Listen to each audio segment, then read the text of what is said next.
Cup cheers? Yeah. I could, okay, cup cheers or on-site cheers. Just like Jim Moore cup. Yeah. Yeah, that'd be perfect. Yes,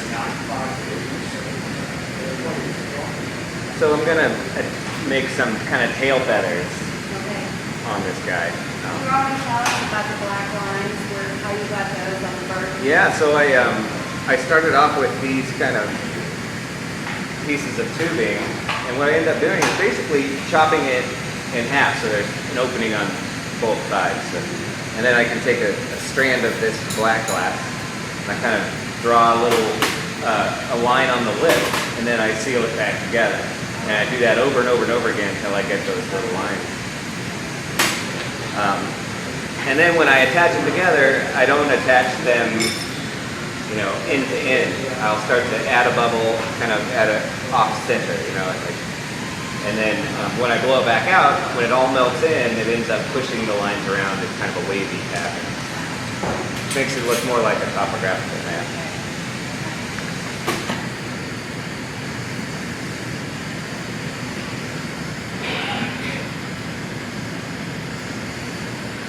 Inevitably, no matter how many times I travel, I always forget one tool, and it was these. So, but I knew they would have them. What are they called? They're just basically scissors. You know, in glass, there's all kinds of different scissors for all kinds of different things you want to do. So these are usually used to trim real small pieces of glass. They have big scissors for if it's like you're working on a big piece, you need to cut off a huge part of the glass. They have, you know, scissors that are the shears are this long. So it's funny how many different types of basically scissors we have to cut glass.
So you blew that out to the wall? Yeah, so when I'm adding these clear little we call them bits, but when I add more clear glass, instead of just laying it on the surface, so you see a big clear addition on top of that pattern, I try to get the bird body hot and this hot, and when they come into contact, I'll blow. And what happens is it pushes a bubble up into that clear glass I just added. So now the pattern goes to the surface of that. So the pattern will be throughout the whole thing. So I'm kind of, right? what's that? Only your second one with the lines or bigger side clear? It's the torch is too loud. I can barely hear you. It's like the third, only the second one you've done that's got a color. Yeah. So what happened with the first one I did is that it looked like you could tell it just looked like I just added a bunch of little things on top of a piece of pattern. It looked okay, but I want that pattern to kind of always be at the surface. And so I'm trying to now inflate all of these bits that I add, and then I'll come back and carve detail into that. We'll see how it goes. It's something I do a lot, but I don't know how this pattern will hold up to that. I think it's gonna look good though. That one worked well.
Oh yeah, feet are the best part, honestly.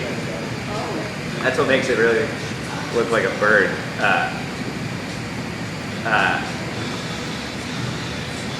Yeah, they're the funnest things to make. These bird feet. You make the feet separate. Yep, and then I kind of attach those at the end of the beak. Those final elements is the beak, and those feet are the last things I add, and that's when it really comes together. So realistically, you can only get so much detail with glass because you can see through it, and it doesn't quite, But then you add those two elements, and I'm going to make those out of a black glass that you can't see through. You get the beak and those feet, and if you get them in just the right positions, it makes everything else fill in the gaps. So I try to give enough detail that it suggests enough detail in the body of it. I'll carve in some wings and some little bit of feathers, but it's those last two elements that make it.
So that last little tail that little attachment I made, this is only temporary, kind of as a bridge to hold it in place while I do the finesse.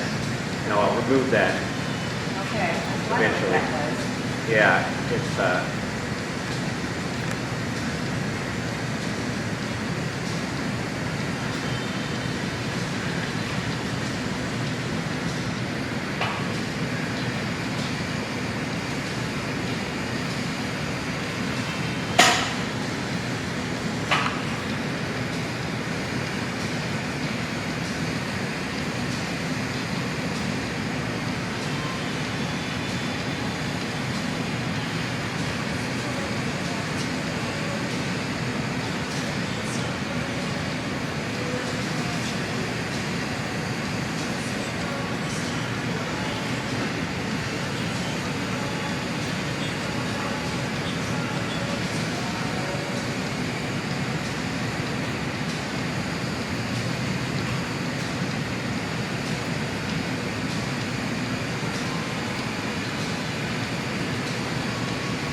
you need anything, Robert.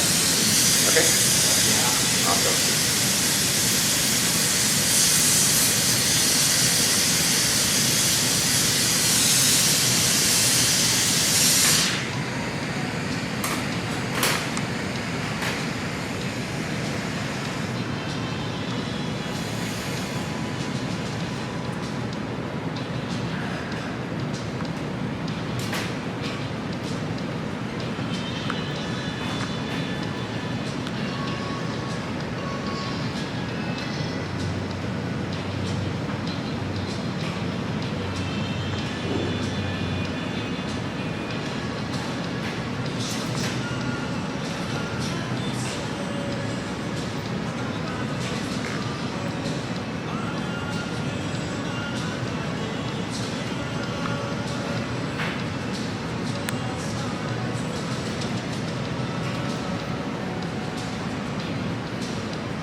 Micah, do you have any like preferred sculpting tools, or do you like stick with that knife? Or Yeah, really usually it's a lot of stuff I find at kind of junk stores, like Goodwill, and this was, I think it was a weird clay sculpting tool. Actually, this was for bookbinding. oh, really? Yeah. Interesting. So I'll go, a lot of times, I would spend a lot of time at this school that taught, it was a craft school, so it taught all kinds of stuff like weaving, and so the supply store had all these tools for other things. And they were always, they laughed at me because they were like, what are you doing in the bookbinding section? And I was like, this. Because it's specific for something in that process, but it's like got this, it's flexible, but it's stainless steel.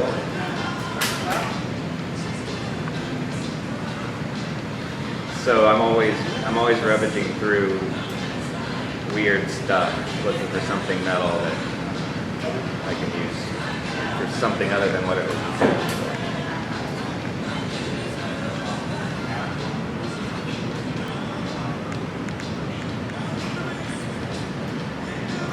But I mean, really, the go-to tool seems to be the best, no matter what, is a butter knife.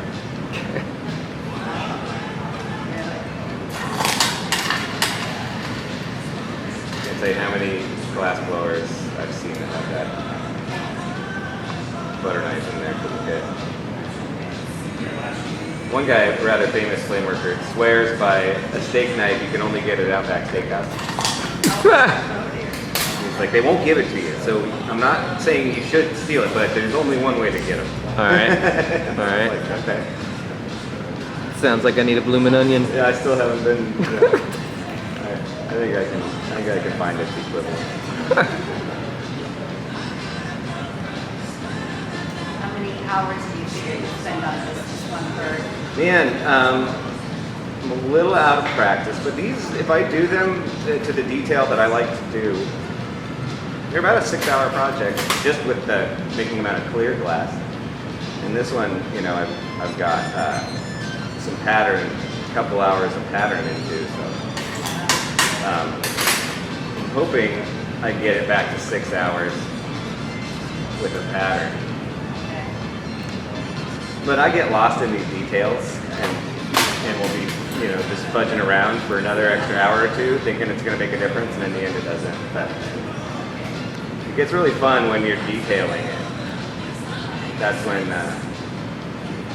oftentimes when everything gets all screwed up too, you try a little too hard.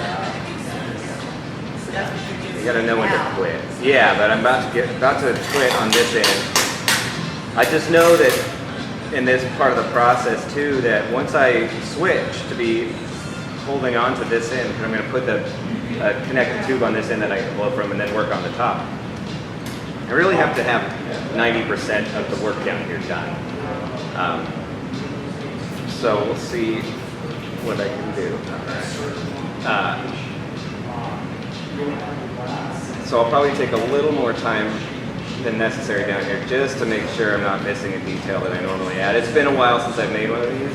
I've made, I'd say, almost 100 of them over the years. But every time, something's a little different. And so,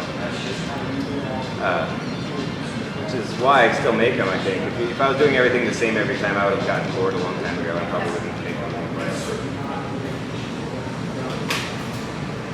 I noticed you took it out of an oven over there or something, keeping it hot. Yeah, It's kind of that we keep that at like about 1,000 degrees, a little over 1,000 degrees. And that's a really stable temperature for the glass. It's right when the molecules in the glass loosen up. And so it's like a relieves all the stress, right?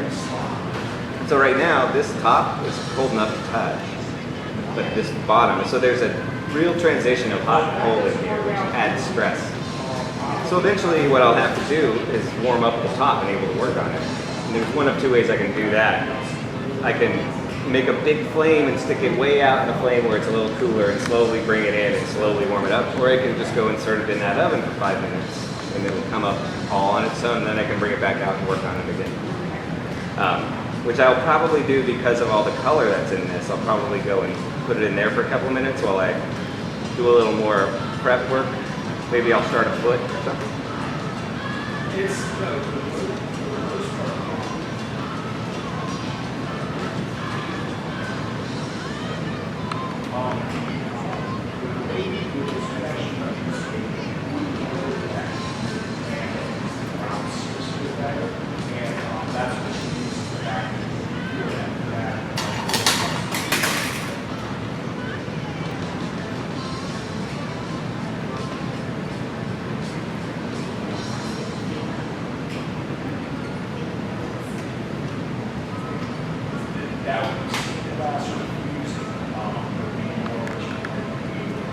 So I'm going to go put this in there, let it warm up again while I work on a couple more things that will help me along in the future.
So this is it's an interesting little thing that happens with Pyrex, is that If I just turn on the propane, there's two gases I'm using, propane and oxygen. But if I just turn on the propane with a little bit of oxygen, it produces this soot, you know, it covers it in black. And now that soot will start to glow at about 1,000 degrees. When the glass reaches 1,000 degrees, it starts to turn red, and I can see it through my glasses. So it's a good indicator. It's kind of like that kiln at 1,000 degrees is when the glass is really happy. So if I warm this up very slow, I'll just wait until that black soot starts to glow red, and then that's a good indicator that the glass is at a stable temperature underneath it. And it's just started to do that for me. So. And that's what you make the beak and the... This is what I have. You remember when I was working on the tail and I attached those little bridges, you know, to stabilize it. So what I'm going to do is make another handle to attach to the tail, so I can work on the beak side. And what I like to do is add, it's almost like a bead, like a thick bead. So now I'm going to attach this. And what this thick bead is, it's a nice spot for in case I need to attach a support bridge later in the process. It's already stabilized here. Sometimes if I end up attaching a bridge to this thinner handle, it creates stress and then it would break. And when a handle, if I get a crack in the process, a lot of times I can fix it. But if it cracks off the handle and falls onto the floor or onto the bench, it's harder to recover. So I try to plan ahead and give myself this little buffer. Almost. Yeah. I'll edit that out later. Yeah. I mean, put it in slow motion. We were just talking about this the other day. In fact, I've got to make sure I'm not on fire. We have at my studio in Texas. It was a large studio. We had about 30 glass blowers there, and so we had these security cameras everywhere. And we had them. My office, there was kind of the monitor where you could watch all the security footage.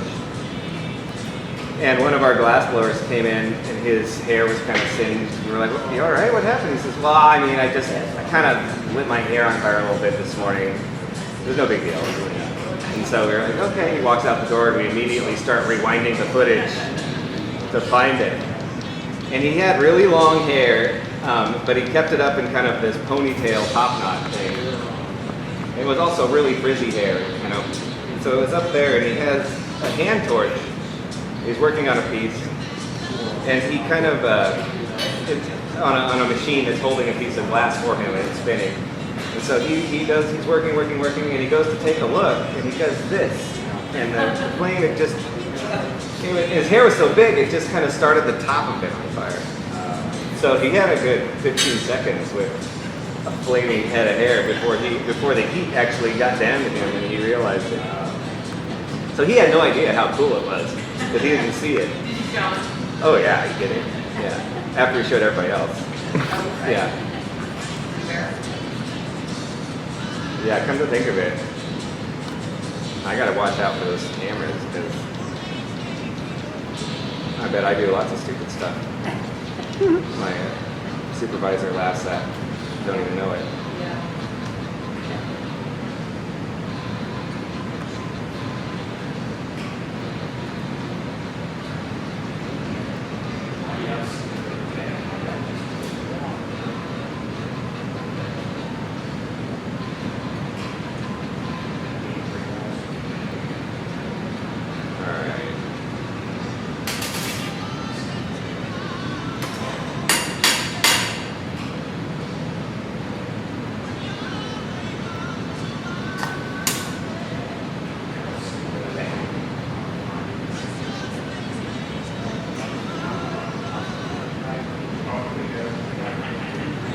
You notice I use glass as a tool the majority of the time.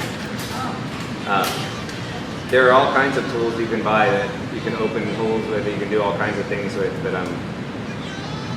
when I was taught to use glass as the tool to open things up with, and so when I travel, I really don't need to bring that many tools. In fact, I could probably walk into a studio with just glass blowing glasses. and be able to do about 80% of what I normally do, which is really handy. I didn't know any better. I just had the guy that taught me the first year of blowing glass just was very cheap and just didn't want to buy tools. I didn't know it. I thought this is how you did everything. But it's come in really handy. Okay, so this, in fact, that probably is hot enough where I can bring it back out now. And then I'll start to work on the body, start to carve in some wings, and then really get the head in the correct position. I start to really tweak the body position to where I want it to be. And then I'll probably lay in those where the feet will attach to the body.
So, I didn't tell you the whole story behind why I make these birds.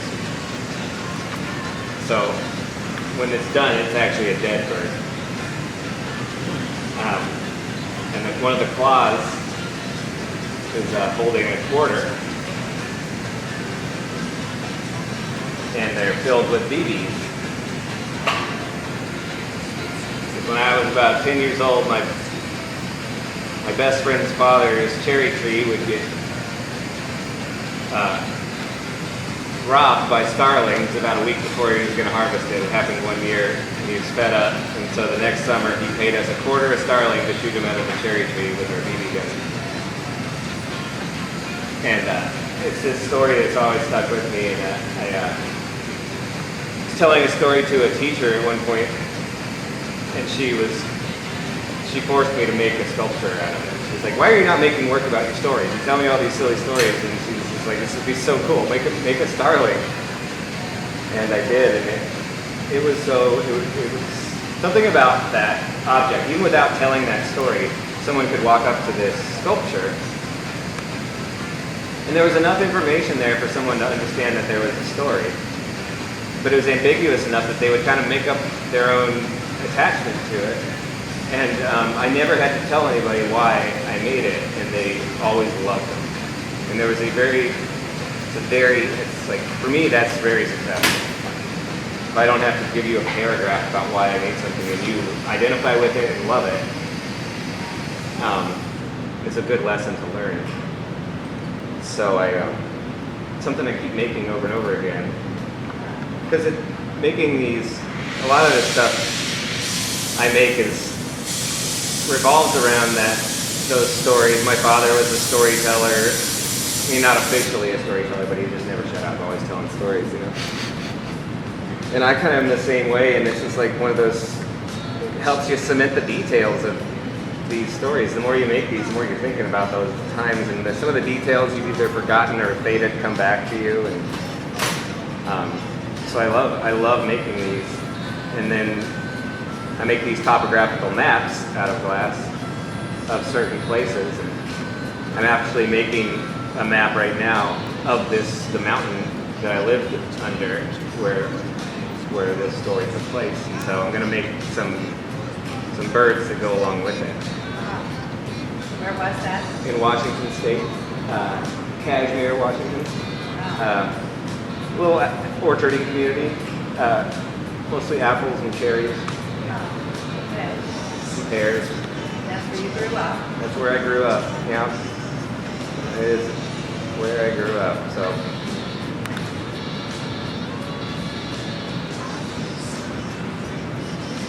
Did you say this bird will be a dead one? Yes. Yeah, that's why I kind of twisted this tail in a way that doesn't exactly look like a bird in flight. And that's another thing. When you get those claws that are doing this, you're like, hey, that's definitely a dead bird. Yeah. So I'm, thinking about how this is going to, how it's going to lay. 380 to go along. There's also something about a bird that's not in flight, that it's the saddest thing ever. It's, when a bird's laying on the ground, you don't know.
You look pretty penguinish right now, dog. Yeah, I know.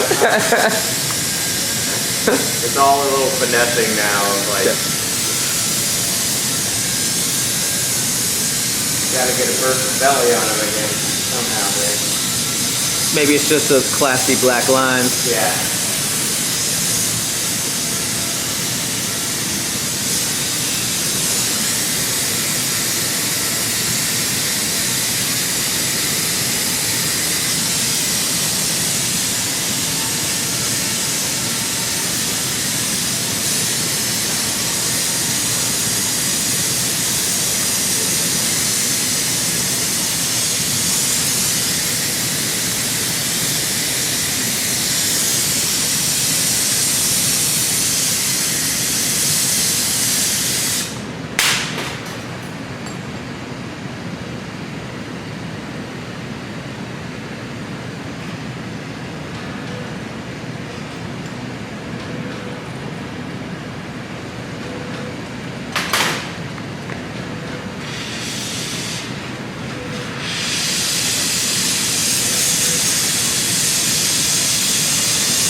welcome. Very Thanks for interesting. stopping by, you guys. You should check out the museum if you have the time. Yeah. It's really great across the street. Well, have a good day. You too. Thanks for coming.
Micah, what happens to those lip wraps when they get pulled on as you're stretching that out? Do they stay like a tight band, or do they go a little more vertical? They warp. Okay. Which is actually what I'm you know, this is good. Normally, you try to avoid that at all costs, right? The whole point of Encalmas is like our nice, crisp, even line. And I'm trying to screw them up, get that warped top topography look. So it's playing right into my hands, but normally it would make me go crazy.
Micah, do they hold a real quarter? Yes. Yeah. And I'll put those in. End up gluing them in. If you put them in the kiln, the quarter tarnishes. So you have to find a way to attach them after the fact. I used to do is leave one claw open, and then slide it in and heat up that claw and slide it over, but I could never anneal it, and eventually all those claws popped off and the quarter would fall out. So eventually I just started gluing them because it was the only way to guarantee. But I still get them so that it looks like that quarter will barely slide in at one angle. Nice. Yeah. Do you have a preferred glue? There's a couple that are really nice. Textile. Yep. Familiar with That's that one. pretty much what I use, which is Cool. It's good if you have a lot of time to kill because it takes a while for that stuff to cure. Right. Do you have to like back it out or whatever? Like degas it, or I don't know what they call it. Yeah, and then honestly though, like just a UV glue works really well too because it's so light and you only need a little dot, you know. Yeah. It's not like there's any sort of weight on it. So textile is great because it's like a little dot. You know, you can see it. Yeah, no problem. You know, you can glue a bowling ball size piece of glass inside a building, you know. Stay forever. But with a quarter, you don't need that kind of hole. Right. Yeah. I use some pretty standard like epoxy or whatever for like hat pins and stuff, but I'm gonna let this thing warm up again. I'm just trying to spot some things I need to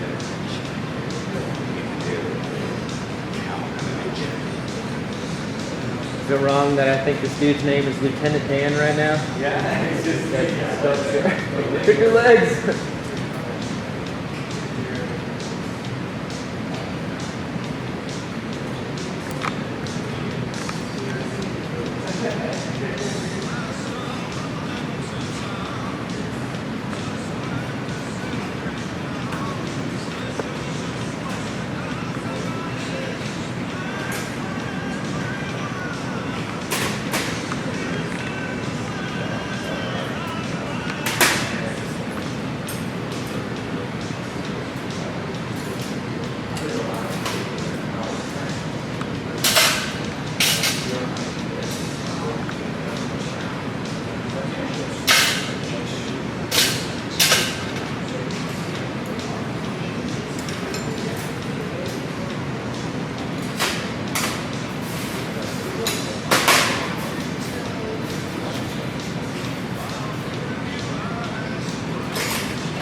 Pretty sure all the local dudes are like, oh, Mike Mason's streaming it, we're gonna stay home or something.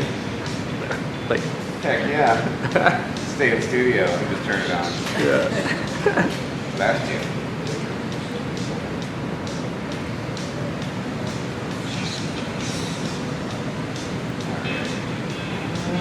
It's wild, this place was totally packed with the noon demo, and like everybody was like, peace. Yeah, it's kind of come in waves. Yep. Yeah, I'm surprised there's not like, I don't know, like freaking bums in here trying to get out of the heat. It's like 105 degrees out. Like there should at least be like 3 dudes, you know, just like nothing better to do. Yeah.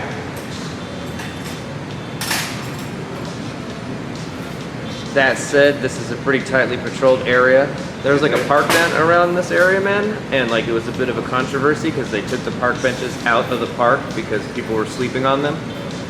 Yeah, no, it's, you know, obviously a pretty divisive issue, but you know, Yeah. it's one of those ones that like on like social media, not too many people, you know, are willing to admit it, but enough of them voted to do it, you know.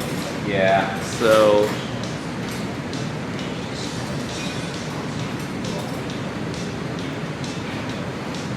Norfolk politics for you, man. Yeah. This is a pretty chill area, though, man. It's a nice liberal city or whatever. Yeah. Not to say that that's the best thing, but No, I don't know. everywhere though, you know. It's like, Yeah, for our lifestyle, it's not trying to make any judgments here. I like that. Liberal. Yeah.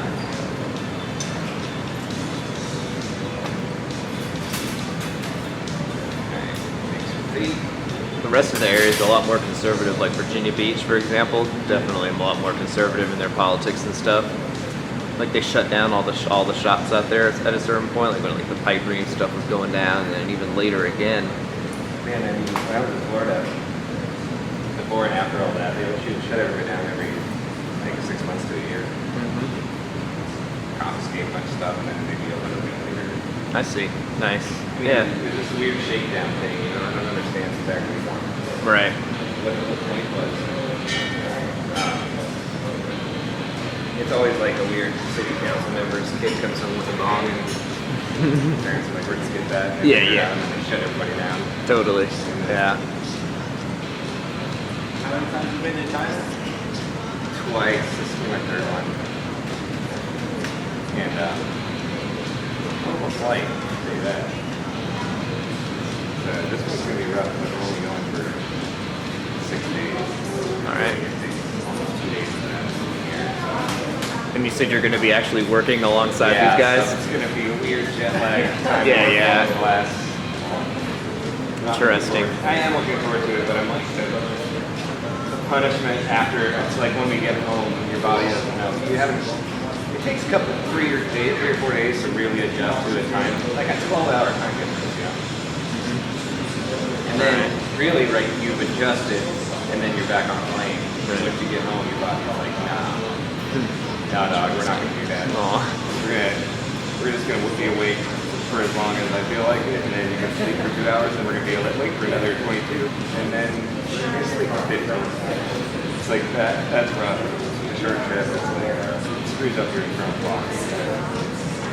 Is this working with these guys? Is this going to inform your design process, or is this just for personal experience? Or Well, it's funny. It always just starts out as personal experience, and you inevitably end up bringing something home. You learn something. You know, take something back. Just having to talk about your work makes you understand it. okay, Even if it's a pipe and why you made a pipe a certain way, or a sculpture, why you're making it. Saying it out loud and getting people asking different questions about it. It alters the way you make your decisions in the future slightly. What you think about maybe. right? So, it's exhausting doing these kinds of things a lot. I did them pretty regularly for about the last 5 years. I slowed down on them. And I'm glad I came out here. The performance thing last night, that was something that's so outside of my normal world. Yeah, that was neat though, man. But in the end, Yeah. just playing with the topography in that way. Oh yeah, it's hot.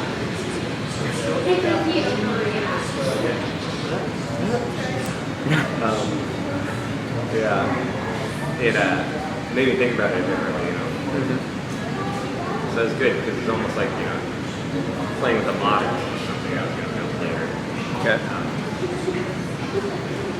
So yeah, just last night was really informative on the sculpture stuff. It had me approach it in a different way without thinking about the glass at all, and just thinking about it was really good. That's what I was telling you. I don't know how the performance was. I didn't get to see it, but I do know that I learned a lot. So It was great, man. it was awesome for me. Yeah. It's super cool. This trip's a good one, and it's such a good crew here. It's such a great space. Yeah, I love this place, man. It's so good. They got such a good group of the volunteers and employees. Yeah. Yeah, like I was telling you, man, this was kind of where I took my first real proper class, and it's been pretty much all the assistants and everything changed regularly, Yeah. but the core of this place has been the same that whole time, and I feel like the gas conference being here and everything, I've watched these people work towards that for years.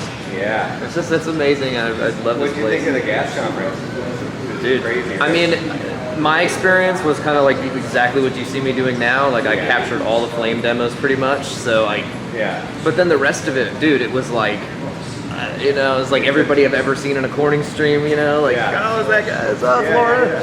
Yeah, no, it was quite the spectacle. Well, and and seeing so many glass people together in one spot. dude, right? Y'all are Yeah. crazy. It was surreal, especially being in my city, where I've lived for, 10 years, man. I'm like, oh my gosh, I can't believe I'm chilling on a battleship with Yeah, right. heavy hitters. Yeah, man, the reception on the battleship, man, it's outside the thing over here, or whatever, the waterside area. It was nice. It was really cool though, man. Yeah. Those gas people party, dude. Yeah, for sure. They save it. It's like they save it all up really well, at least then. Yeah, totally. That night at the end, man, everybody was cutting loose. Yeah. Laura Donifer's leading a freaking snake around of the museum and stuff, dude. It was, it was tight.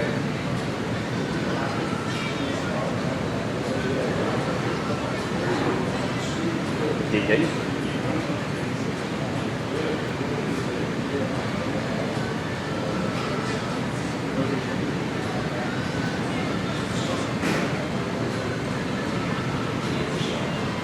Oh shit, be back in the paint.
All right, Mike, I'm gonna walk by and hand you the bow push like prison shank style, you know?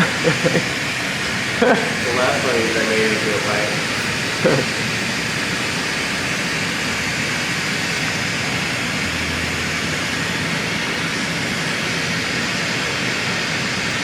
You gotta come do the Armadillo project next year. That'd be awesome.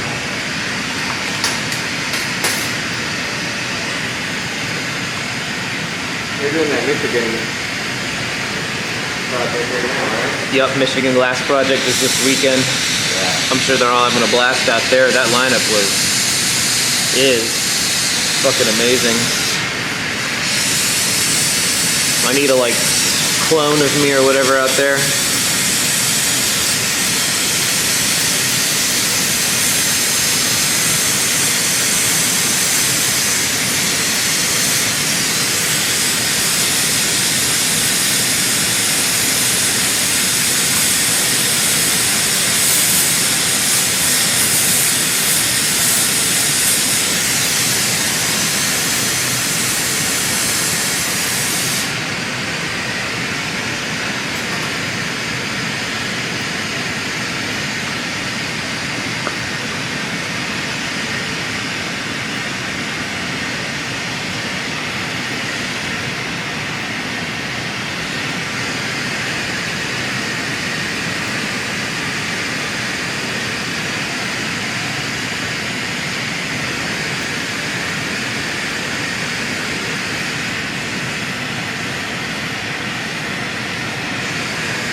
Mike, I noticed you had a crazy pushing flame when you were laying that solid glass down. Is that just to try and get like as much heat shot into the core of that, like before it goes down, or?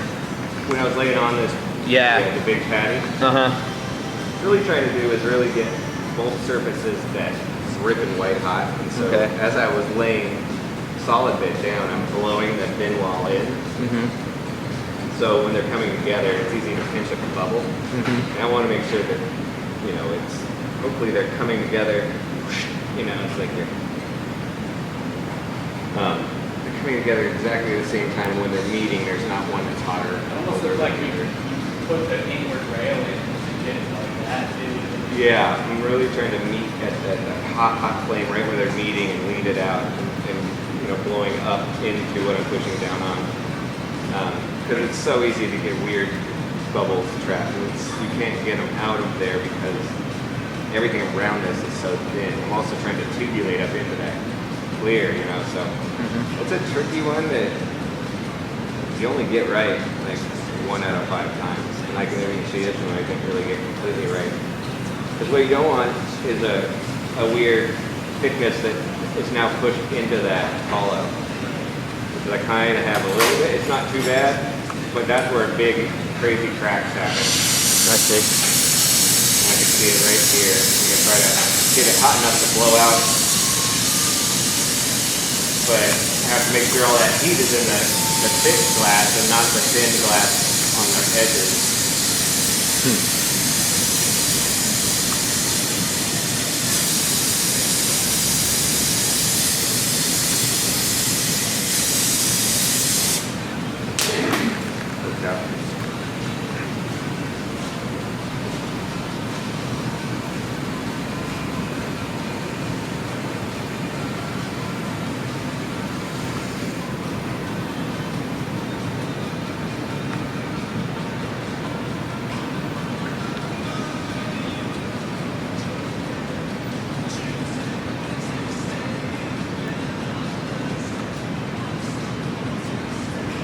Last night.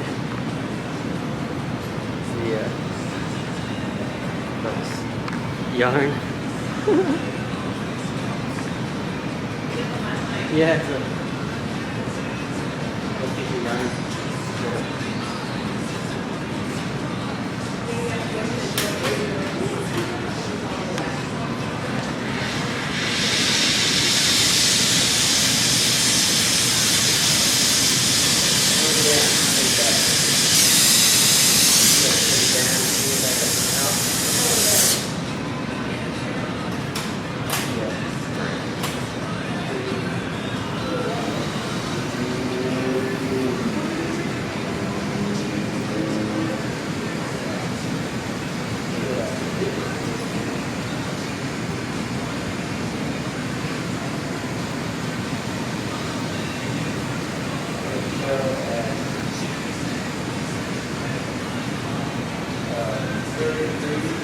You ever wax that tool? Yeah, it probably needs it. But it's so thin, I'm barely even putting any pressure on it. More just blowing around it.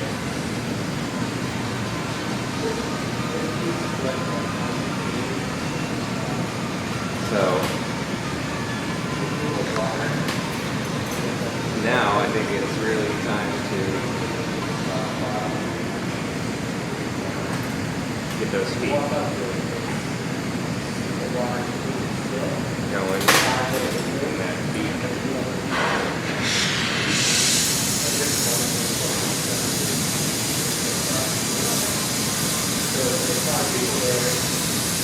You just start the one ring on the top side? Yep, because it's going to be laying on one side, yeah.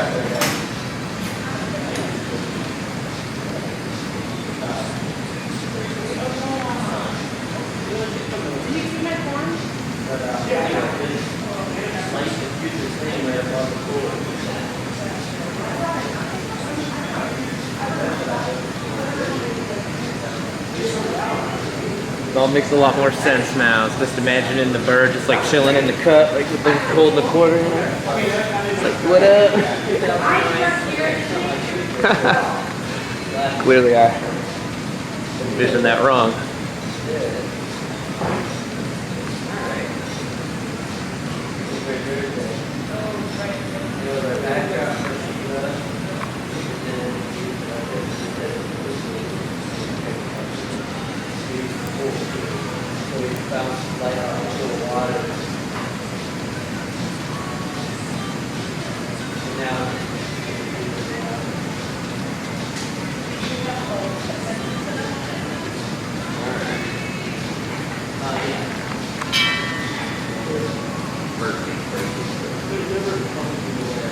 I'm gonna make those out of that same color you pull the stringers down from. Yeah, without the clear core though, okay, just leave the solid black. Gotcha. Do you pull all that clear core stuff out of a crucible? No, I made it while I was here. Normally that's how I used to have so much of it, that's just what I use all the time. Alright. I finally burned through all my furnace coal stuff.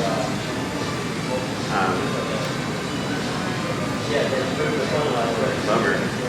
Nice. How big was the, what diameter clear that was black on? The ones I did here was just this smaller, what is this, like a 15 maybe? And then I did about... Tried to get the cold rod onto it? Yeah, and then 2 layers of this size rod on there. Just tried to get it even, so it's like probably about a 75-25. 75% clear, 25% color. Nice. Which actually makes it, when I pulled it down that small, made it like almost semi-transparent, which is fine. I kind of wanted this. When you get a close look at the bird, and so you can see the veiling on that, those lip wraps, which I really like in this application.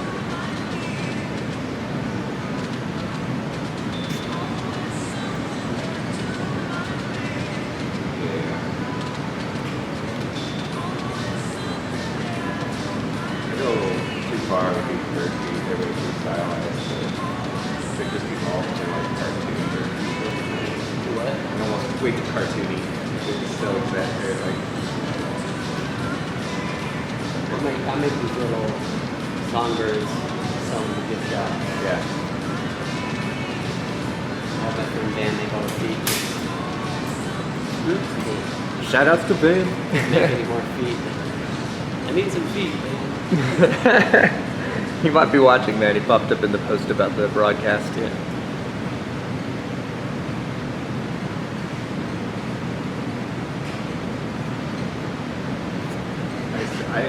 They just keep getting bigger and bigger. Like my proportion on my feet is hilarious. Or else same with the caterpillars I used to make.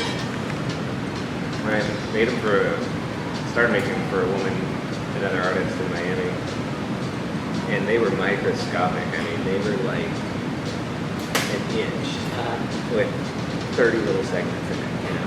I mean, and I was like, had like the number 2 tip on the jewelry torch, and I had to had to tape cardboard to my glasses over my mouth and nose because I was just breathing normally would blow the flame out. And then I found the one that I had made, you know, God, 10, 12 years ago. We're invested in bird. Oh, good. See what's going on. I'm about to pull it back out. I'm making a little bird feed right now. And then they just set you off. Oh my God, they're monsters. They're like grubs. You know.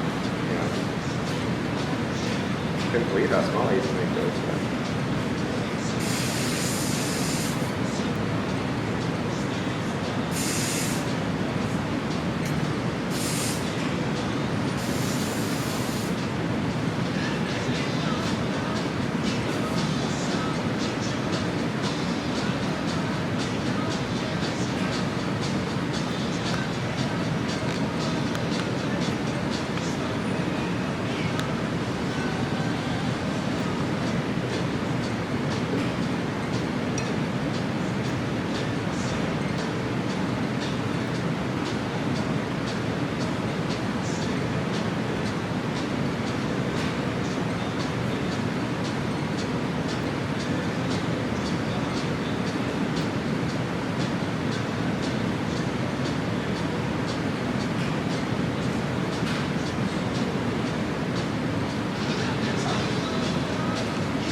Quarter. Okay, spend my quarter.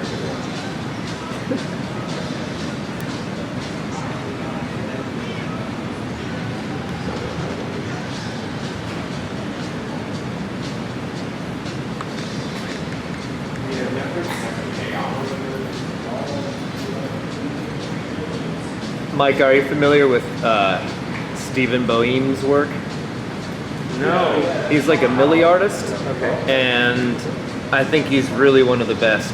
Like, Yeah. his stuff looks like, I don't know, like a lot like Lawrence Stump, Okay. like almost painterly, Yep. but he's really, really, really good. He does like one pull, it's like a hobo nickel. Yeah. And I was just imagining how cool it would be if he were to actually make you like the hobo nickel quarter or whatever that you could then Right. put on the piece. Yeah, it That would, way it would be glass, right? exactly. Yeah, you could totally seal it in and anneal it. Just an idea. That's it. His work is really. I'm not kidding. I think he's like one of the best, if not like potentially the best Millie dude. And what's his name? Stephen. I could be pronouncing it. It's like Boheme. Okay. Yeah, I'm not certain if I'm pronouncing it right, but he's really good. Cool. If I'll I can check it out. remember, I'll try and I have one of his stickers of that hobo nickel puller. I could just probably look That it up and sounds show you. familiar. I mean, the hobo nickel, I know I've seen that. All right. Uh, It was like a skull or whatever, hobo Yeah. nickel looking one. Yeah, if you've seen it, that's him. cool. He's sick with it, man. Like, if you ever wanted to have somebody make you the glass quarter, he'd be the dude. Yeah, that's one of those things that like, there's a couple things that I'm never gonna try because I'll like it too much. Is that And then- Millie? And then I'll quit everything else in life and start trying to do that. You know? Yeah, that was like the first 2 or 3 years of my glass life. Yeah. Millie. Millie's, and the other one is the drawing, you know, on Flips and stuff, yeah. just the discs drawing. Like, yeah, I know myself too well. Oh no, that's a rabbit hole I would never come out of. What would you draw? Everything. I mean, I was an illustrator before I ever Really? found glass. Yeah. Interesting. And so, and it kind of fits with exactly that kind of style that I like. Heyo. Hello. How's today go? I mean, The demo is all right. popping. Yeah, we were just about full. Yeah. To see. That's awesome. I was like, purposely stay away. I was like, there's a list of things I need to get done today. Be there Saturday, Sunday. And then I just come in with one piece of paper. One piece of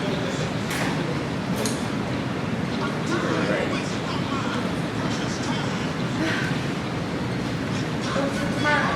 Tomorrow is that. Yes. Yeah. So, all the different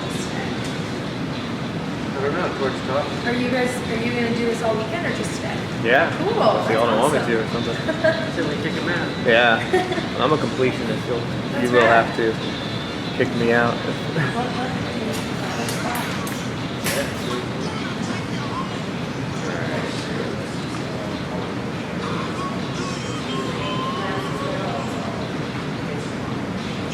Get the stuff done.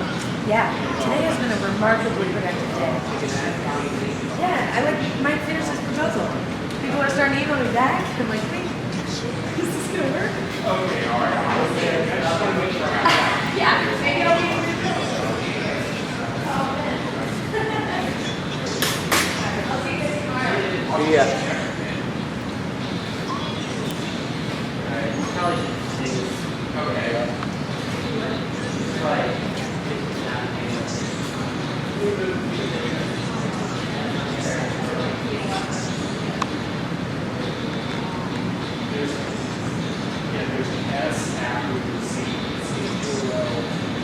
It's funny, I think I'm making this small, but I know it's going to be too big again. Yeah, it's pretty much Okay.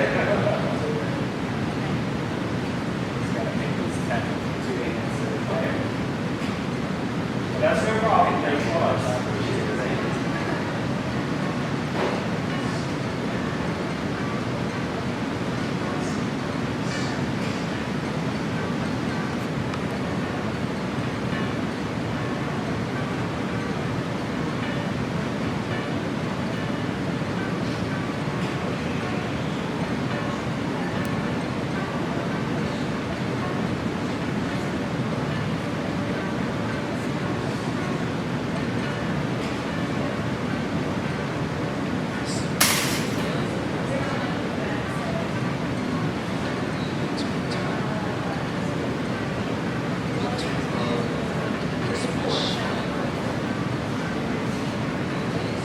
Do either of you guys have a quarter?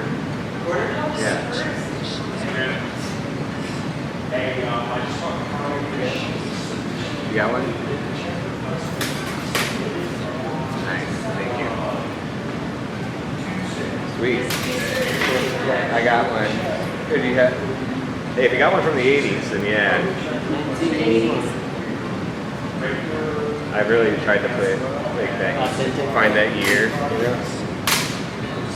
What's this one? 93. I just size them up because I got to be able to get the quarter in and out because it'll tarnish in the kiln. So.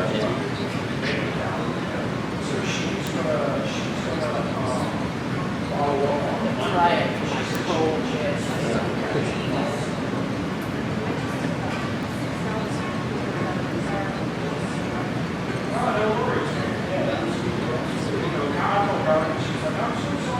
I'll go to 7-Eleven and be like, no, not this one. No, not this one.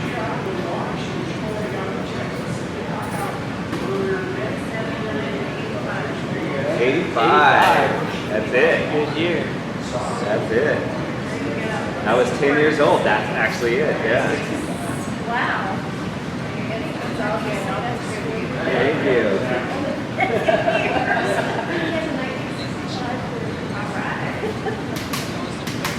Micah, one of our live viewers on the internet, was asking the Starlings, is there like a set price for those? Or No. Yeah. How much money is he willing to pay? yeah, okay. 20% more than that. Alright, No, they're funny. It's like I think I've made about 100 of them, and I give them away about 90 of them. There's something I don't really sell. I'd rather give to people. I don't know why. It's hard to figure out. It takes so long, and they're a weird one that like. I think the price was around like $900. For clear one. For clear one, yeah. And You still have in contact with the friend? His dad had the tree? well, that's no. God, that's the other dark part about this. Oh no. No, that was that. There's a lot of the work revolves around that friend. well, we kind of were those kind of latchkey kids growing up where both of our parents worked a lot or had to. So after school, we just kind of ended up running around, each of our families kind of helped raise each other's kids, kind of the boys especially, but we were always like kind of inseparable from 5 years old on, or fifth, second grade. I don't remember what each grade was, but yeah, outside just after we graduated high school, we were those like weird friends that were going to go to the same college and all that, and we were being good. We were really good at being stupid country kids. You know, drinking, underage, mostly out in the woods. Didn't feel like you're doing anything that wrong. But one night he fell asleep at the wheel after drinking too much, and then ended up in an accident. But he ended up killing 10 other people. Oh, good God. So it was this when I was like 19, 18. So it's this like when you think you're invincible, that crushing like reality of mortality. Probably the only reason I made the decision to become, I guess, to follow art. You know, was that I might as well be happy doing what I'm doing. So you just kind of you're never really in that much control over things as much as you think you are. You know, not so much him, but the other people involved in that tragedy, you know. You never know. So you might as well try to get close to enjoying what you're doing as you can.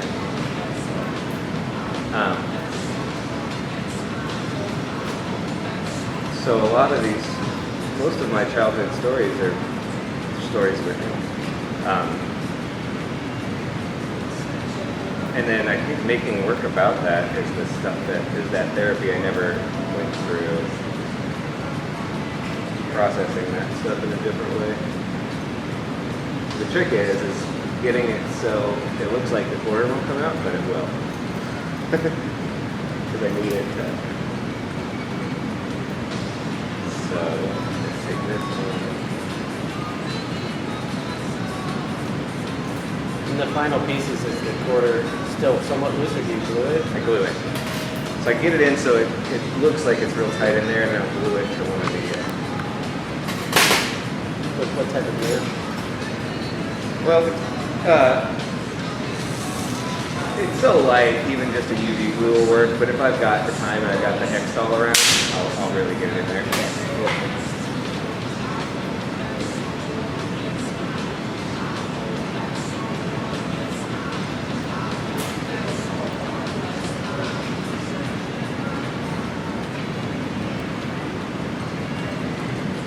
All right, I got a question All right. from Knox Prodigy. Knox One of our like Prodigy. viewers or whatever. Yeah, I know this guy, nice guy. He asked, when you first started doing these in Calmos, I guess the lip wrap sections or Yep. whatever, did you get a lot of cold stress, and how did you overcome it if so? A lot of what stress? Cold stress, like cold haze or whatever I guess he means. I take it that's what he means.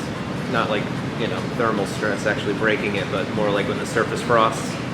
Yeah. So, typically, I start with a very small diameter and then blow out from there. Mm-hmm. So if you ever try to condense them, if you're trying to gather them up, you're gonna run into that more so than if you start with a very small diameter and then blow out to the diameter you want to work with and never come back down. Right? All right, gotcha. Because they don't want to shrink ever. All right. Awesome answer, awesome question. Fuck yeah. All right, and then Peter Kostrabas asks, what about the clear core black stringers prompted you to start using them after your Corning demo versus the solid black? Well, it's something I'm still playing with, but it was unexpected because I never wanted to use a clear core because it was always just a thinned out version of a black. It just didn't never thought it would look good. But what ended up happening was this really cool effect of veiling where you still got two hard black lines on the edge of those fingers, but in the middle it had this cool gray transition. And I never thought that I would like that as much as I did. It just kind of added a rich element that you didn't notice until you got up close to them.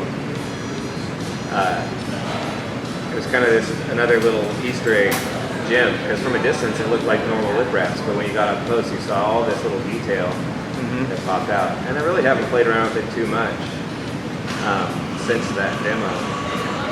But because it's a fine balance of just the right amount, that you still get the heavy black lines around the edge, but you also get that veiling. One way, one step thicker and one step thinner, they both don't quite look right. Gotcha. Cool. Yeah, I do these things I call them color combs, and I'm trying to basically do like a honeycomb, but with color instead of fume. Yeah. And not like a thick layer. Like I'm trying to approximate that like razor thin look you get from fume. There's no actual glass there, it's just metals making the delineation. Yep. So I take like about 50 mil puck of clear, and then I put 2 layers of stringer over it. That's it. And then I pull that down, and like really dense colors will actually hold up pretty well. Some of the others just they fall apart, and they look cool. Don't get me wrong, but they go pretty transparent. So I don't know. It's interesting about that ratio or whatever, and I think it may have to do with density of color as well. Yeah. Not to answer that or whatever. Aside. I think you're right. I did 2 with red. I used crayon red for one of them, and then North Star Cherry for the other. Yeah. And the crayon red just looks like a transparent strawberry or whatever, and the cherry looks like solid. It's really amazing, actually. Yeah, cherry is actually a really, really, really nice saturated red. Yeah, I love cherry. I don't know what I'm talking about. I tell people it's like clear is my favorite color. Or I use all the colors, clear and black. But I used to be all color.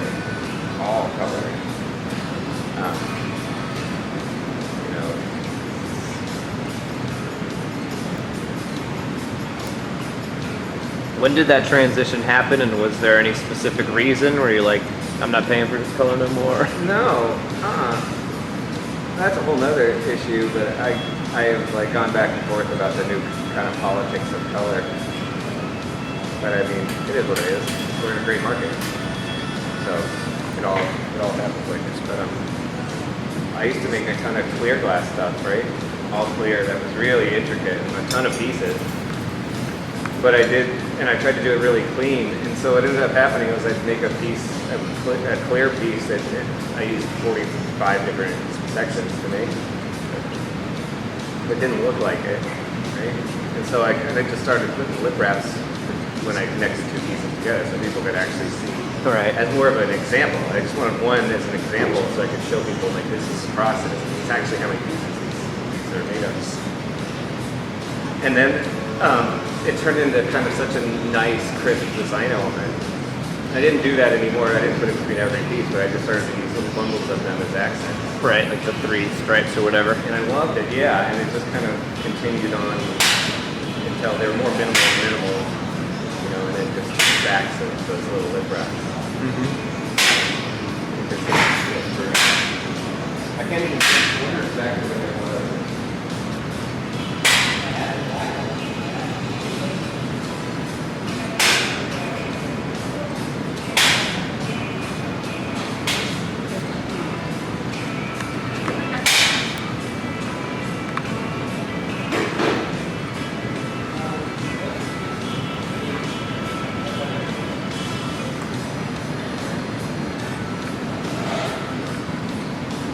Not too bad. It didn't do too bad.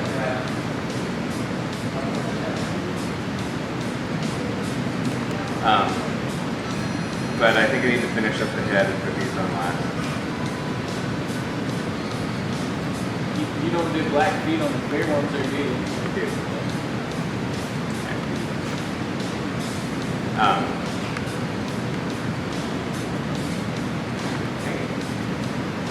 Like the clear feet. Oh, you took the laptop in. No, I think I did do clear feed on those. Oh, wow. Okay. Feet. Actually, since it's hot, I'm going to do a couple more details on the feet, or on the tail feathers.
Hey, Robert, can you help us do something stupid?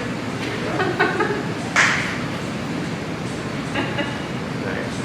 You're just witnessing this. Yeah, you're just gonna witness. He was waiting. I've been waiting for somebody to ask me that all day. Oh, I'm here. This broadcast just became Exhibit A in whatever Yeah, I was lawsuit gonna happens. Hey, don't tell OSHA about this. Yeah.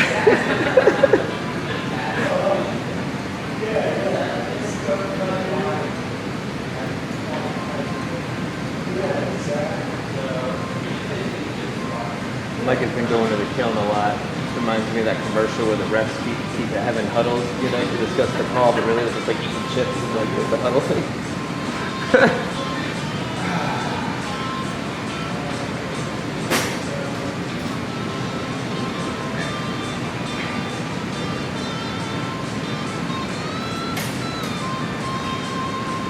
Feet, eyeballs, one more foot. What kind of eyes does it get? Just little tiny dot eyes or whatever? Or? No, well, I use a copper tube. It's a little brass. But, so I stamp kind of a circle and then pry it, kind of make those almond pointed bird eyes. They don't actually look like bird eyes, but it's what people think bird eyes look like. I realized quickly because that's what I thought bird eyes looked like. And then I actually made what the bird actually has, and it looks stupid. All right. Might not, but something about these eyes just are, like I said, they're almost, they're like stylized, you know, they're a little exaggerated, which is kind of what this bird's like anyway. You know, all the feathers are, and the wings and the tail feathers are kinda in the right spot, but it's all just suggested to get the general impression.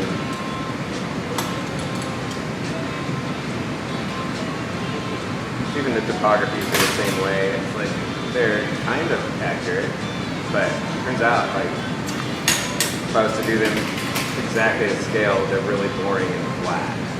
Turns out the Earth from above, from a distance above, isn't that fucking interesting compared to being like a little ant looking up at a mountain. Right.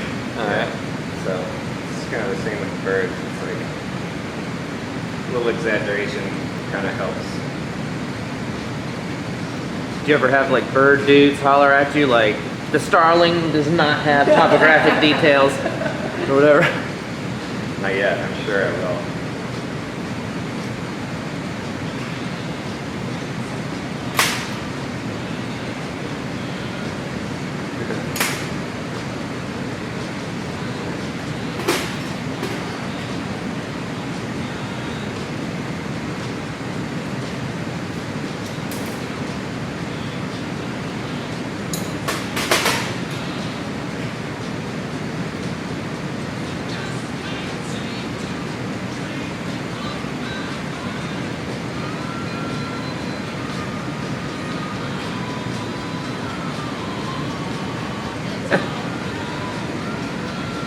someone's asking about that sewing machine piece going into the Smithsonian.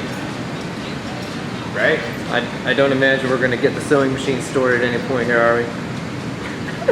Not enough time left. Not tonight, I mean, today, I'm but... gonna do it in my slideshow. Okay, really? I hope there's no children around. I forget. Yeah. Like, it's a little Say, like, can we get the, like, non-Southern art museum version or whatever? whatever. An 85-year-old woman can say dildo. I can say it in front of a kid. Boom.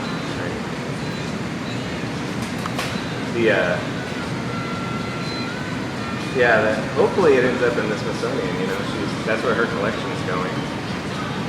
But I don't exactly know how that works. I can't imagine everything she owns is going to end up in that. It would be super cool if it did. She definitely was like, that's where this is heading.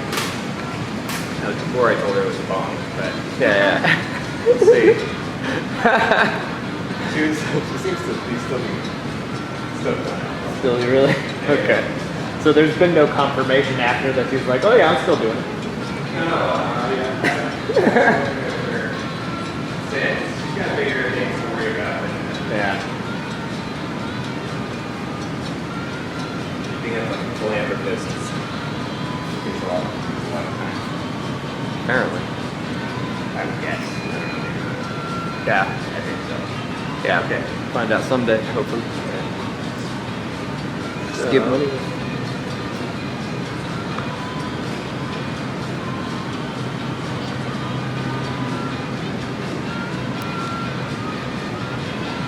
always fun to figure out. It's always a different angle. I never make these things the same. That's definitely not for a moment.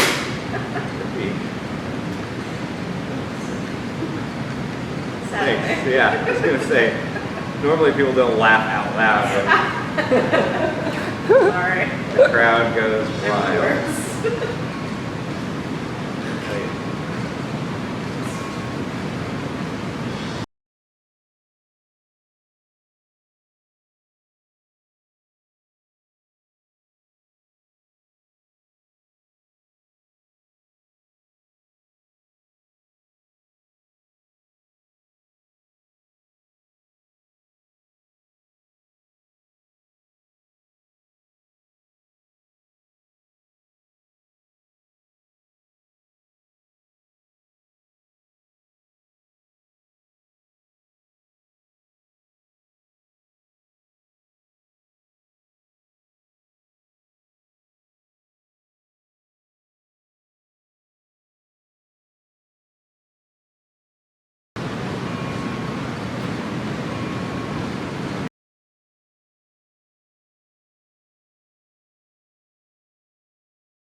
In the chat was responding to your comment about the eyes.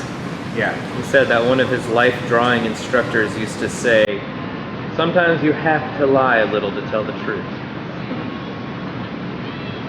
Yeah, right. Well, here we go, about to lie. Big.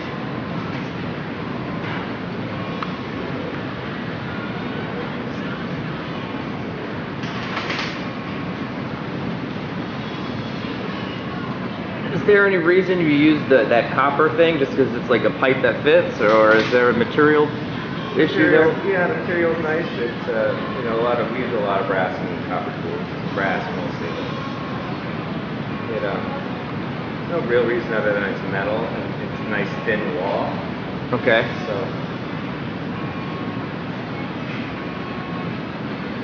And you heat the tip of it when you're going in, is that right? Didn't really mean to, but I did. Okay, gotcha. Never mind.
Okay, we have a good question here. No. What's that? Everything cool? Alright, dude. Are you blowing out at the same time that you're pushing in with that tool? Yeah. Okay, cool. That was a good fucking question. I didn't notice that.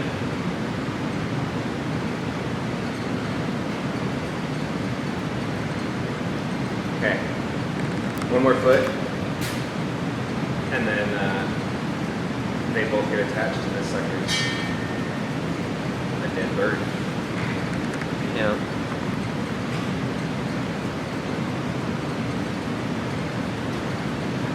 Man, that was the best eyes. Yeah, you seem pretty stoked on that.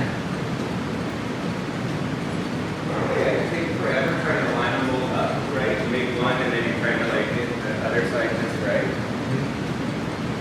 Do you ever use like the handy Andes or whatever to line them up? Should, right? That way they would just put little registration marks on both sides before. Yeah, that's what I've noticed a lot of people do. I mean, I made 100 of these. I think I figured that out by now. Dude, somebody asked, is that a stainless steel dental pick you were using? Clay tool or? I'm probably not. I mean, they're so cheap. I have so many of these. All right. It might have been cheap. cheap. It might be stainless, but considering how much I paid for them, I seriously doubt it. Yeah, they got those sets with like 8 different tools for like, $6 or whatever. Yeah, and then,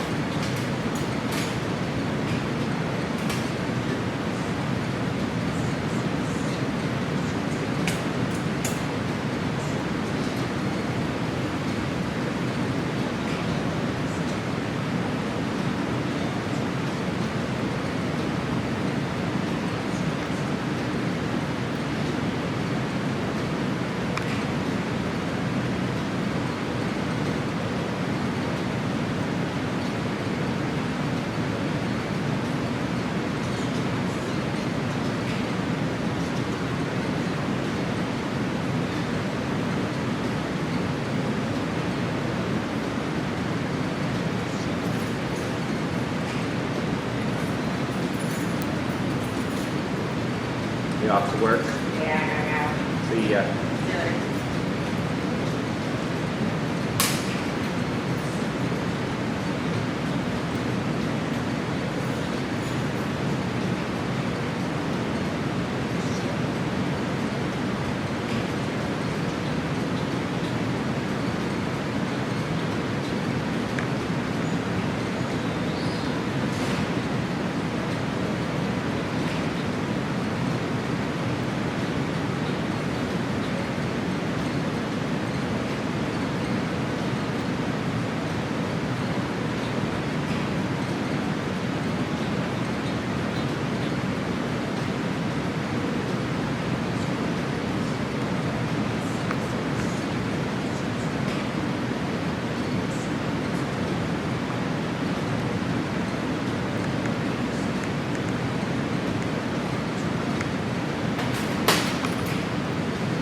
this foot going to be in the same orientation, or do they each hold a quarter? Or? No, one holds a quarter and the other one looks extra dead.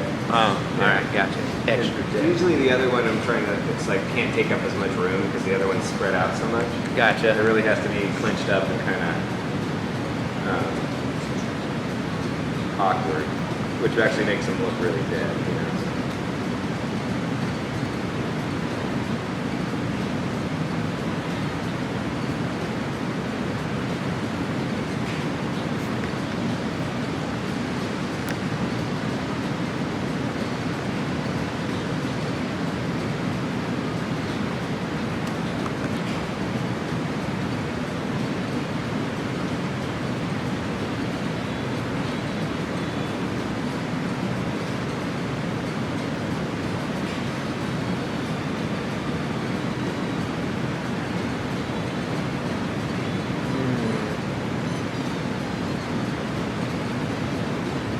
Got a random question here. Right. This is coming in late. Somebody sent it to me on Messenger instead of just putting it in the chat, but I told them I wasn't going to be able to see the chat. Sometimes it doesn't work. So that's my fault. Anyways. This is hard. I'm just going to read it as presented and then we'll figure it out together. It said, did you already ask him why he taps the rod on the graphite when he punties up to that black rod? Yeah. Oh, right. Like right when I was. So I'm imagining why I'm doing when I do this right now, right? When if it's for the bird feet. Uh-huh. So I'm thinking it's probably about the only time I've done that. Okay. So I do this. Just to flatten out your Maria. Yeah, it gives Gotcha. me a little bit of a. It's not exactly like a super crisp Maria, but it kind of gives a knuckle, right? So when I attach this, it's almost a cold seal when I attach the bird feet, and then I come back in and tug out a little bit, which makes it a little more of a hot seal, and then I'll go back and really hit the bottom.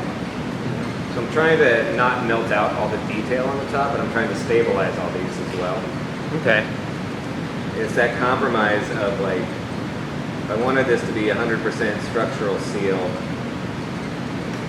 I wouldn't be able to get the kind of detail I want on these feet. And so it's like a halfway in between. They're really sturdy as a sculpture that's going to sit on a pedestal, but if it was going to be jewelry or a pipe, I would not be confident that this would last through any sort of wear and tear.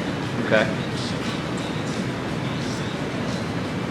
It's good. I'm glad you figured that out because I was like, what the fuck? I mean, I'm assuming that's it because this is, I do a lot of this little.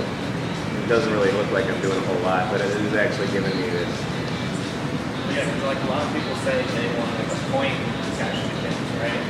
They what? They want like a taper. Yeah. But this is kind of opposite. Yeah.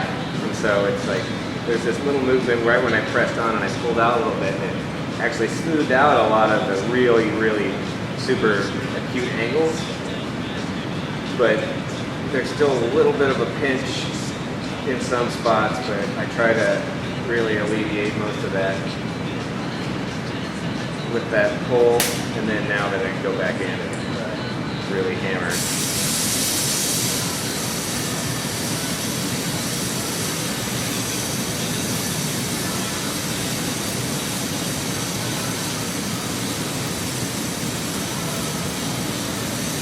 What kind of black is that you're using? I believe it's jet. You get it streaking with using the hand torch on it at all? No, because I'm pretty aggressive with this hand torch. If I use the Hornet tip is pretty nice because it's so aggressive that I don't really reduce the color a whole lot. But if I was to change that to like a 7 jet, something that has just a little fluffier quality, I probably would get more reduction, But I've been pretty lucky with jet as far as reducing goes. For me, it's been the one that hasn't given me. Everybody has their own favorite black. For lip wraps, it's my favorite because it's so damn saturated. But it's stiff, it's really unforgiving for sculpting. But it is very black. So why I like it. Which one? I missed that. Jet black? Jet black, yeah. And And I need to play around with all the other color company blacks again, because I've been using this for so long, and I know everybody's come a long way in reformulating things. yep. Yeah, Eclipse is really nice. Jet and Eclipse are like the ones that I use for milli work. Yeah. Yeah. Who makes Eclipse? Is that an alchemy? Yeah, Glass Alchemy. It's pretty good. It's a bit more resistant to reducing out and stuff like that. Although some batches will reduce out just like that, and it's kind of confusing Yeah, actually. you can't really. All blacks kind of have that mentality. It's funny. Beta black is interesting. Not beta black. Blackjack. What's the striking one? Oh yeah, I think that might actually be Blackjack. Yeah, that was it. It doesn't thin out well, but I liked that it worked so. It was so kind of juicy. You have Yeah. a single hole on this hand cord? Yeah. The Hornet. Yeah. Cool. Yeah, have you used the striking white from China, the new one? Oh, I love it. I've never had a chance to use it. Is it compatible?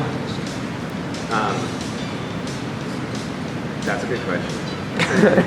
Well, the regular white is definitely like high COE for the most part, you know. Yeah. I haven't ran into any issues with it yet, but I haven't used it in applications with other colors. I've used it with itself. I don't know, actually. I mean, the cool thing is you can use it so thin. It's like a Duro white, you know. So I did some experiments with it at the beginning, trying to get it to thin out to the point where I made tubing with it.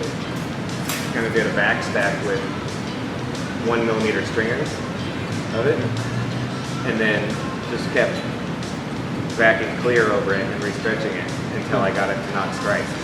Really? To see how little of it I could use. Yeah. Still. And even those stringers were over a clear core. Oh, no shit. Yeah. Wow. And it was insane how far I had to pull Still this. couldn't water it down?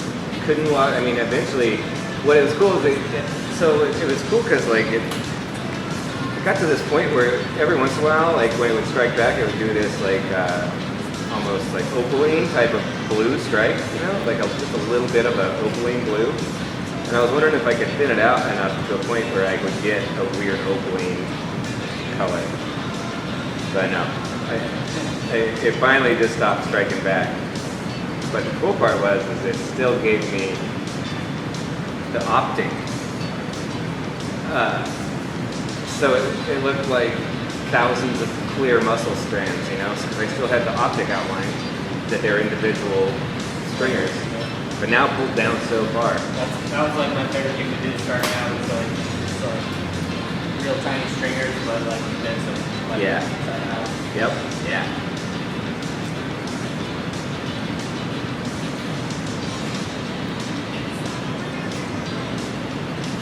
I'm making a bunch of topographies out of that light right now. And it's like when you do like a backstack over a clear to make the rod, you know, you get that corduroy kind of look with full rods. And Backstack and make solid. yeah. And man, it's funny, I can pull that down to 2 millimeters and I still have that corduroy. It's cool. But I'm excited to make white topographies and put them on a white wall. And then you're really getting shadow, you know.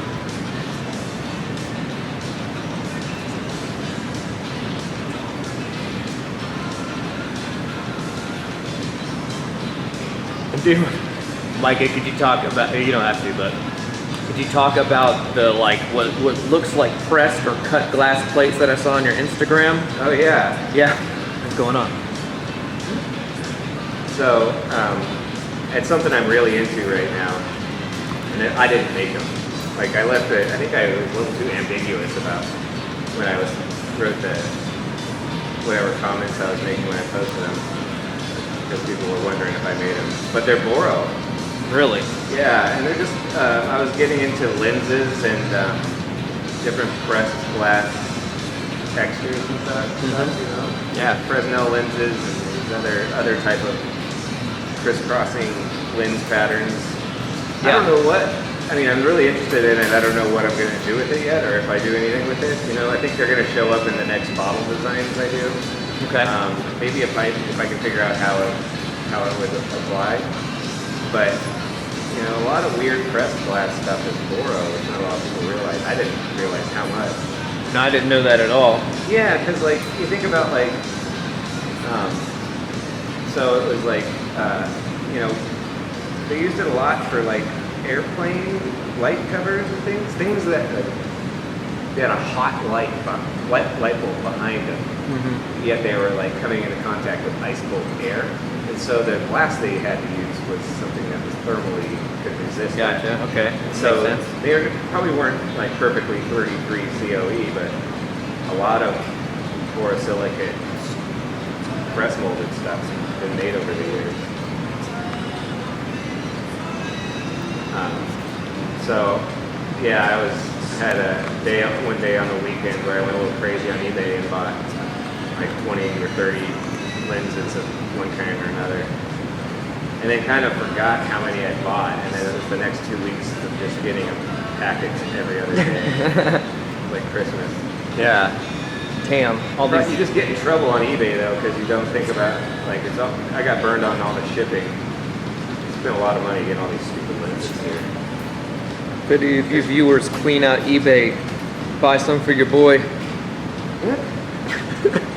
So I guarantee you, like 4 of them right now are like on eBay, competing with one another for borosilicate lenses. They aren't labeled as boro. Really? Yeah, a lot of them you wouldn't know. Well, after the stream is off, you can tell me the secret terms to search Right? for.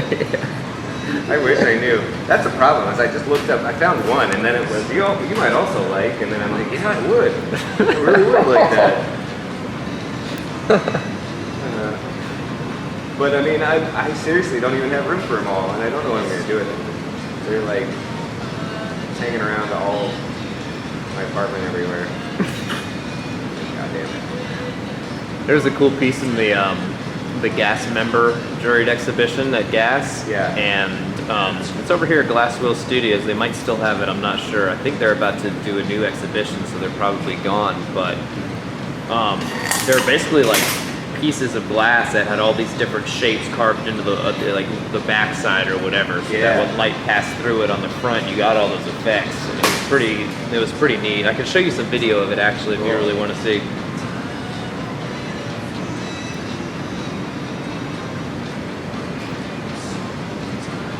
Yeah, press glass is interesting. You know, I've been trying to figure out a reason to justify experimenting with it. Right. I just can't yet. I mean, it's a lot of R&D. And then it's a lot of like getting the glass hot enough, you know, and whether a furnace, I mean, I have one of the little Scott furnaces, is whether I can actually get it hot enough to do some pressed glass stuff. You know, we can get it to a point where it's, you know, this peanut buttery heat and viscosity, but for pressed glass, it's like you need it pretty damn liquid. Let's see. I think, you know, that's just it. It's like I need to experiment, and it's a lot of money to experiment with something I have no real idea if I have an application for. Right.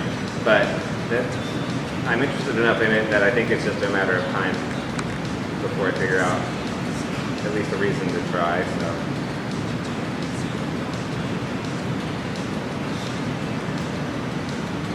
You know, but that's just it. It's like we've been doing press glass stuff forever. It's not like I'm reinventing the wheel, but it'd be fun to just play with it.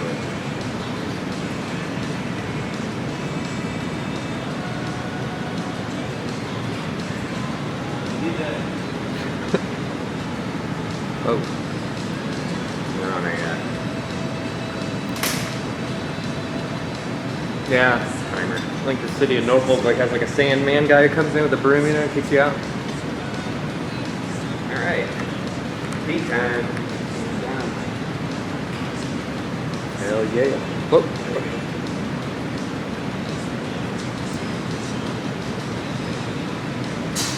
Alright, I should check the questions. I got them all hyped up. It's just a song. Here we go. What's up, dogs? Where they at? And where they at, though? Alright, hold on.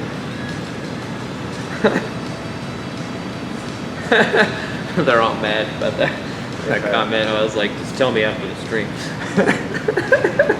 You're like, come on, bro. No, really, just look up glass lenses,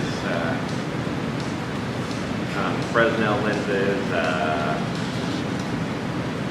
What else did I look up? They use them for like stage lighting, I think. But I don't know if those are Boro. But you know, they're just cool. I don't even think they need to be Boro. I think they're just cool to look at.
All right, Ryan Whittemeyer in the chat says, Fresnel lenses make sense for Boro, he says, because the light is incredibly hot. Yeah, right? Yeah. Yeah. So, story checks out. All right, cool.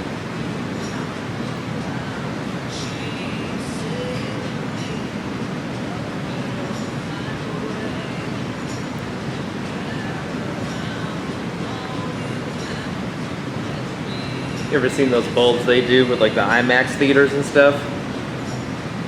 No. They're incredibly huge. I forget how many watts they are, but it's like 12,000 watt bulb or something, you know? It's crazy. Grow a lot of pot.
Somebody in the chat says regular theater bulbs cost about $3,000. The bulbs. Yeah, that's what he said.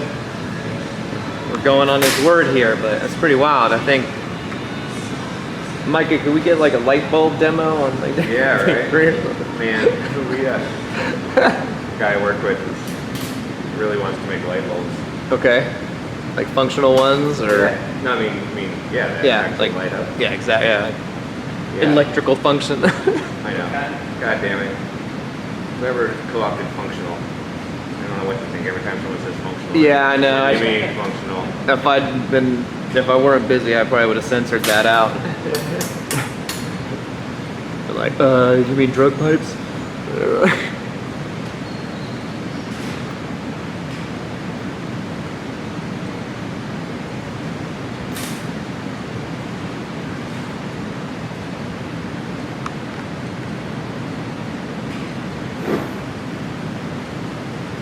Alright, well, I'm gonna wait till tomorrow to take them off the full pipe. Just I want to look at them and make sure I don't have anything else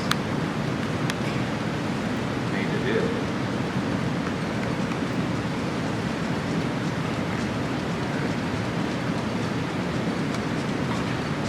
I give them a little more flat. Make sure he sits nice and dead. I like that topographic texture.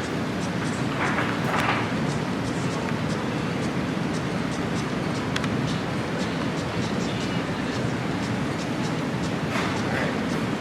I'll try to make another one tomorrow that do a lot more lines. Really? What? I'm gonna have to be on it first thing in the morning.